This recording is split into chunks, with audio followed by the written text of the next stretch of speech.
Јулијана Трајковиќ е родена битолчанка, која долги години живее и работи во Скопје. По професија е правник, а работниот век го минала во Министерството за внатрешни работи. Таа е првата жена полицаец од Македонија регрутирана во мировна мисија на Обединетите нации пред речиси 2 децении, кога заминува како мировник во Либерија. Секогаш со задоволство се навраќа во родната Битола, каде и се будат спомени од детството и раната младост. Со многу носталгија се сеќава на првите училишни денови, на тинејџерските години минати на широк сокак, на животот на релација Битола-Скопје. Во ова издание на ние разговараме со првата жена мировник од Македонија, Јулијана Трајковиќ.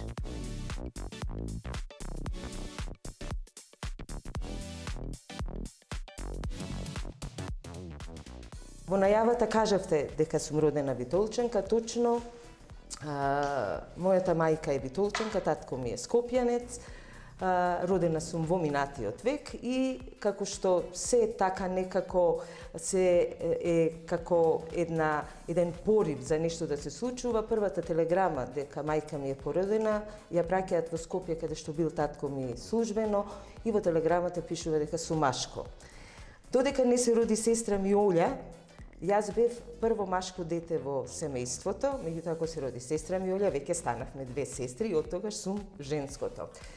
Она што памтам од Битола е една убава атмосфера, една љубов која ми ја даваше мајка ми, една милост, една нежност, еден начин на живот кој во тие години, до 12 години, јас всушност бев во Битола, кога најмногу восприема детето како сунгер, најмногу од мајката, сега зборувам за женско дете, пошто се ние двете се женски, сето тоа некако се лепеше за нас, меѓутоа во тие моменти не бевме свесни што све се залепува за нас од страна на мајката.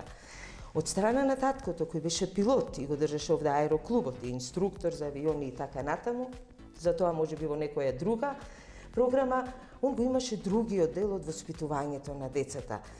Самоувереноста, сигурноста, размислувањето, можноста за надоградување, можноста и зрелоста уште од млади години да се прифати и некој пораз. Тоа не значи дека си поразен, меѓутоа тоа да научиш како понатаму да постапуваш.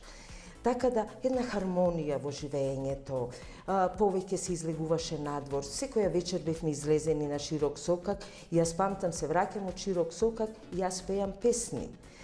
Одев во градинка, од 6 години почнав со училиште, тогаш беше многу ретко на 6 години да се започне прво оделение и бев експеримент. Меѓутоа тој експеримент со Љубица Османлиева, Бог да ја прости, беше многу успешен и јас го продолжив. Редовното училиште го продолжив и како секоја битолчанка и музичкото училиште и ден денес сум активна на клавир. За жал сестра ми и син ми не се активни. Кога зборувам за Битолата, само сакам да кажам, моите родители се починати, меѓутоа најголемата поддршка ја имав во нив двајцата. Сестра ми кога созреа и во сестра ми, а синот и ден денес се гордее и едноставно ме турка. Тука во Битола учевте основно образование? Основно учев во Гоце Делчев, после тоа во Кирил и Методи и со завршувањето на Кирил и Методи се селиме во Скопје заради работата на татко ми. Така, сега тоа е следната фаза од вашиот живот. Ајде да видиме што се случува во Скопје. Во Скопје го продолжувате вашето средно образование, се запишувате на правниот факултет и тука се вработувате. Како падна одлуката да се одлучите за правните науки и како се вработивте во МВР како полицаец? Вака, татко ми со работа се префрли во МВР, затоа што помина обука за инструктор на хеликоптери Агуста Бел, тогаш 206-212, го формира хеликоптерскиот оддел во Министерството за внатрешни работи и од центарот во Битола се селиме во Скопје, во населбата Мичурин, додека да се изгради станот. Мама се сели со работа, пошто секојаш е банкарски службеник, се сели во Народна банка и значи се запишувам во Корчагин, која е исклучителна математичка гимназија, меѓутоа не знам дали се сеќавате на едни серии полициски Ема Пил и Џон Стит. Џон Стит со нивото, кое секогаш татко ми го потенцираше и да се караш, треба ниво да се одржи. И да зборуваш љубезно, треба ниво да се одржи. На Џон Стид нивото. Завршувам Корчагин, меѓутоа, музиката, водител, балетот, значи нема нешто што ми беше понудено и од моите родители, и јас како желба да каратето, да учам, да вежбам, а да не го направим. Значи едноставно цело време само восприемав. За разлика од првите години во Битола, во Скопје веќе сосема по една инаква ситуација. Значи, уште не си свесен дека темелот го имаш до 13 години, меѓутоа средношколските и факултетските денови, иначе паралелно студирам правен факултет и филолошки факултет, англиски и италијански. Италијанскиот не го користам, го заборавив, меѓутоа англискиот го користам активно. Тогаш веќе онај прко се јавува, што сакам да бидам, како сакам да бидам, меѓутоа знаев само едно, дека не сакам да имам никаква врска со математиката. Тоа го знаев. Сакав да бидам доктор, меѓутоа испадна да не станам доктор и се запишувам на правен факултет кој што го завршувам за 4 години и завршувам 82 година. Каде ќе се вработам? Јас кажувам во полиција. Морам да кажам дека татко ми беше против тоа, зошто не знам. Меѓутоа не сакаше, веројатно имаше некои поинакви фронтиери, линии, нешто друго сакаше да бидам, меѓутоа никогаш не ми кажал што мислел он јас да правам. И јас чекам да се објави конкурс од Министерството, тогаш беше, мислам, секретаријат за внатрешни работи. Завршивме една плејада на правници и јас се вработувам во Министерството на уредно објавен конкурс. Уредно се пријавуваме, сите си се знаеме, себе си од правен факултет, се пријавувам и се запослувам 84 година во Министерството за внатрешни работи на 15 февруари. Така, сега значи доаѓа еден од најинтересните и највозбудливи периоди во вашиот живот најверојатно, но она што мене ме интересира е како се случи да станете мировник на Обединетите нации. Значи, знаеме сите дека во негде 2002-2003 година Либерија после една исклучително тешка состојба после граѓанска војна, тогашната влада на Либерија бара помош од Обединетите нации, кои што одлучуваат да испратат мировна мисија. Македонија партиципира во таа мировна мисија во Либерија, а пак вас ве регрутираат како жена полицаец во мировната мисија во Либерија. Так. Како се случи тоа? И ајде малку раскажете ни за тој живот таму. Што беше вашата работа всушност? Секако. За да дојдеме до Либерија, треба да се заработи таа регрутација. Значи, 84 година почнувам во секторот за правни работи, норматива. Моја специјалност е јавниот ред и мир. Значи, се што станува збор за приготвување на закони, подзаконски акти, заедно во соработка со секретаријат за законодавство, со собранието, значи се работи. 84 до 91 година. 91 година на денот на починувањето на татко ми, кој е 24 октомври, денот на Обединетите нации. Јас тогаш не бев свесна и одлучувам од цивилен дел да се префрлам во униформиран дел. Значи, кажав, една униформа си отиде од Министерството за внатрешни работи, ќе ја замени друга униформа. 84 се вработувам, 87 година сум првата жена во Министерството за внатрешни работи која положила правосуден испит. Ме распоредуваат во полиција служба, тоа е едно тело кое што е врв во однос на менаџерскиот персонал на ниво на униформирана полиција. Единствени женски бевме јас, значи сум и прва капетан жена, прва мајор жена и прва подполковник жена, кога што веќе се одлучи да нема чинови, туку да има титули само. Инспектори, главни, помошници и слично. И влегувам таму и морам да споменам, Богев Станоја беше мој предпоставен и првиот состанок, првите зборови што ми ги кажа, ми вика вака, Џули ми викаат, Џули, јас можам се да ти помогнам од областа на работата, затоа што си нова, затоа што овде сме сите многу искусни полицајци со полициска работа, ти си нормативец, многу ни треба, писмена си, многу ни треба, Јас ќе ти помогнам се во однос на работењата, меѓутоа авторитетот мораш сама да си го градиш. Тоа толку се вгради во мене, што верувајте, јас мислам дека станав и машко, толку си го изградив авторитетот, што се поидентификував со моите колеги како да сум машко. Да не ме сватат погрешно женските. Меѓутоа, за да знаеш да се приклучиш на средината, мора да ја обликуваш согласно своите потреби, а меѓутоа и потребите на околината, не само еднострана. Тоа е взаимен однос со колегите.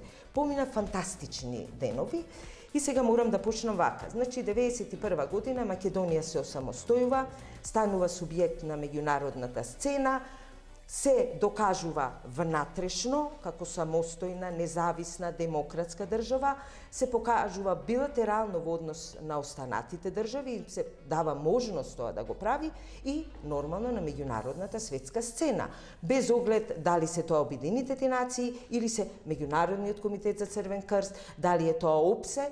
И 1991 година тоа се случи, кај нас осамостојувањето, 1993 година со резолуција на Советот на безбедност на Обединетите нации 807, Македонија е признаена како членка на Обединетите нации. Во 1985 година добиваме првата покана за да учествуваме во мировна мисија и од тогаш, да кажам, Министерството за внатрешни работи, претпоставувам дека има такво досие, тоа е еден институционален систем, мост помеѓу Обединетите нации, одделот за мировни операции, Министерството за надворешни работи, секторот за мултилатерала, морам Цеце Гелева да ја поздравам, Џундев, Пенелопа, кои сесрдно правеа Министерството да учествува.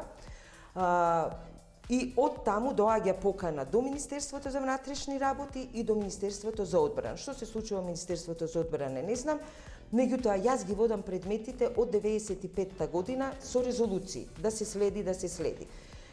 Сите овие работи ги учев и не знаев каде ќе ме водат.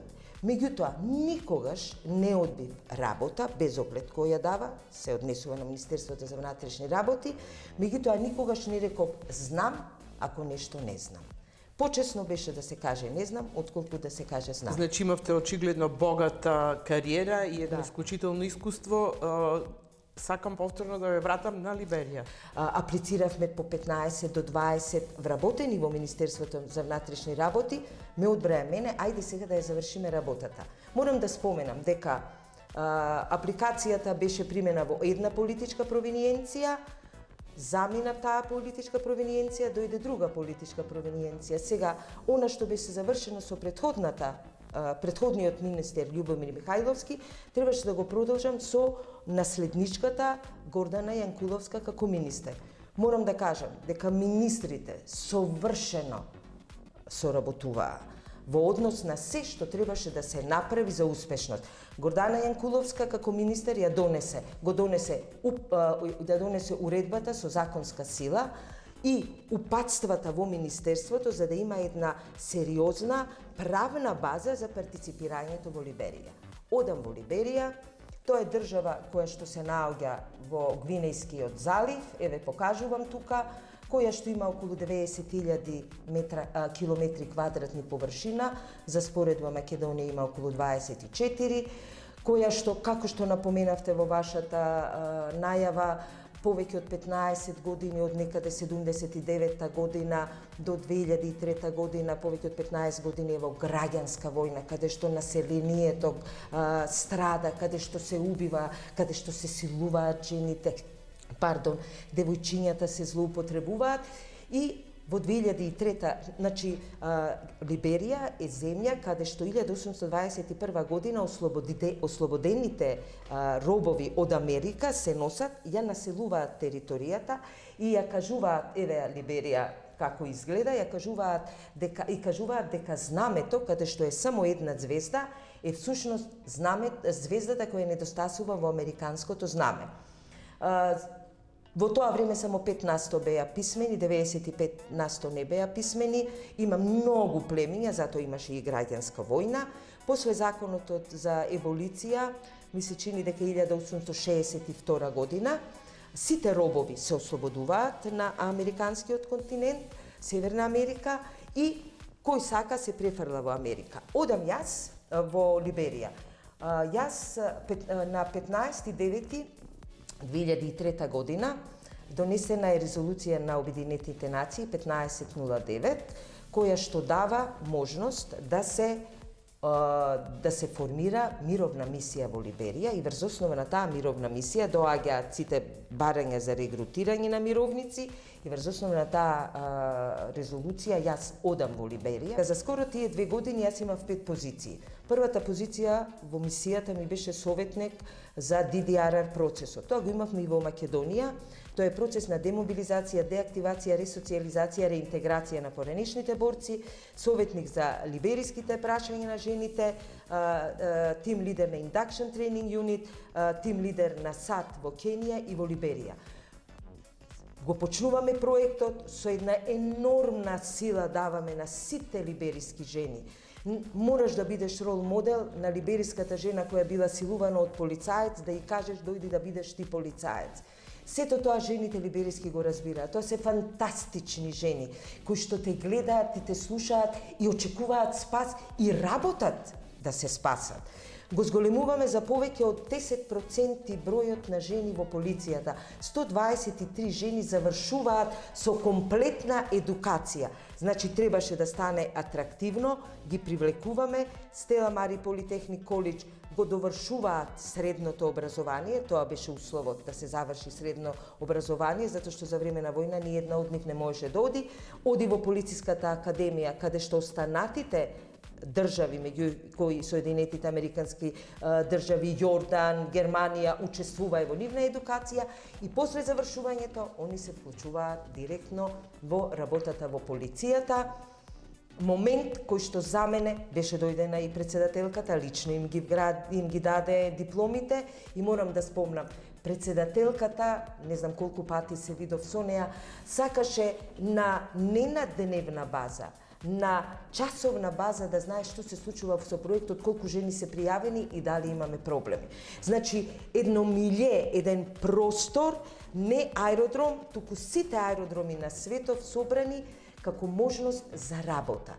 Значи, тимот кој работеше со мене беше неверојатно мотивиран, затоа што кога ти, како тим лидер, покажуваш дека на грбот го прифаќаш нешто ако не е успешно, а со сите го делиш успехот, тогаш нормално дека и тие се мотивирани. Така, има што многу да се зборува за Извине, Либерија. да го бев побрза во зборувањето. После 2 години се враќате во Македонија и ја продолжувате вашата служба во Министерството за внатрешни работи. Ја продолжувам.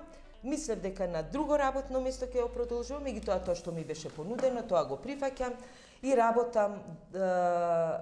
Морам да признам дека бев прифатена, им беше предложено да присуствувам на многу конференции каде што зборував за мисијата. Како се пензиониравте? Доаѓаме до крајот, не ми се зборува многу, меѓутоа само ќе кажам дека се пензионирав како наблюдувач од ОПСЕ во Украина од 2015 до 2022 година. Со евакуацијата завршува и мојот ангажман како наблюдувач во мисијата во Украина и завршува и мојот ангажман во Министерството за внатрешни работи, така да сега разговарате со пензионерката Јулијана Драјковиќ. Така, значи предпоставувам вашата кариера започна пред некаде 40 на години, 84-та, да. Предпоставувам дека на овај пат се соочувавте со многу предрасуди, стереотипи, богата кариера. Која е вашата порака до жените и до вашите колешки, жените полицајци кои сега ја почнуваат кариерата? Да. Пораката би била нивото секогаш да се одржи. И во игнорирањето, и во објаснувањето, некогаш ќе дојде и до расправи, меѓутоа нивото секогаш да се одржи. Има една жена од Њу Йорк, која Естон Гудер или така нешто ми побегна името, која го има измислено парфемот за магнолија, ние нели битолчани за магнолија, и она вика вака: никогаш не сонував за успехот. Јас работев на успехот. Јас вика дневно морав да продадам по еден парфем од Магнолија. Истото го кажувам и на моите идни колешки и на сегашни колешки. Да не помине ден да не научите нешто ново и да не прочитате нешто ново. Никогаш нема да знаете кога тоа нешто ново ќе ви помогне. Како што мене ми помогна професионалноста и учењето од сите овие тимови и проекти во Министерството, така и вас ќе ви помогне, не знаете кога. Секогаш трчајте, не го сонувајте сонот, живеете го сонот.